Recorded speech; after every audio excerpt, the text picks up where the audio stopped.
Vision builder and developer group, Siddhivinayak Heights मदतीनं आपल्या घराचं स्वप्न पूर्ण करा. आपल्यासाठी घेऊन येत आहोत नाना मास्टर मध्ये घर खरेदी करण्याची सुवर्ण संधी. आजच घर बुकिंग करा. निसर्गाच्या सानिध्यात, नवीन कर्जत रेल्वे स्टेशनच्या हाकेच्या अंतरावर. दर्जेदार बांधकाम, उत्कृष्ट मांडणी, वास्तुशास्त्राप्रमाणे केलेली रचना, अत्याधुनिक सुविधा, सीसीटीव्ही कॅमेरे.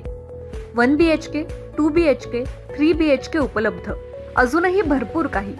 तर आजच बुक करा आणि घर भाड्यापासून मुक्त व्हा.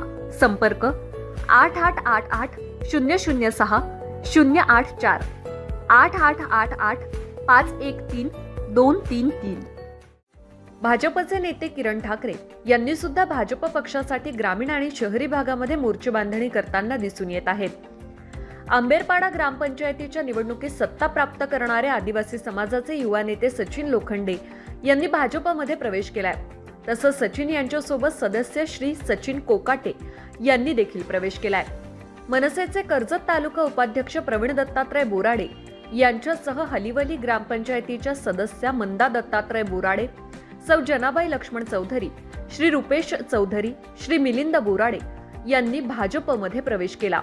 त्यामुळे किरण ठाकरे यांनी मनसे आणि इतर पक्षांना धक्का दिलाय. प्रवेशाचा कार्यक्रम पनवेल इथं पार पडला. राज्याचे सार्वजनिक बांधकाम मंत्री रवींद्र चव्हाण, आमदार प्रशांत ठाकूर आणि आमदार महेश बालदी यांच्या हस्ते हे पक्षप्रवेश पार पडलं. या प्रसंगी जिल्हाध्यक्ष अविनाश कोळी, निवडणूक प्रमुख किरण ठाकरे, माथेरानचे आकाश चौधरी, राजेश चौधरी, प्रदीप घावरे, कर्जत भाजपचे राजेश ठाणगे, विशाल कोकरे आणि अभिजित पटेल हे उपस्थित होते. संघटनात्मक दृष्ट्या भाजपला क्रमांक 1 चा पक्ष कर्जत विधानसभा क्षेत्रात बनवू असा विश्वास किरण ठाकरे यांनी व्यक्त केलाय. आदिवासी युवा नेते सचिन लोखंडे यांच्या माध्यमातून आदिवासी तरुणांना मुख्य प्रवाहात आणण्यासाठी भाजप पूर्ण प्रयत्नशील असेल असंही ठाकरे म्हणाले. विकासनामा, कर्जत.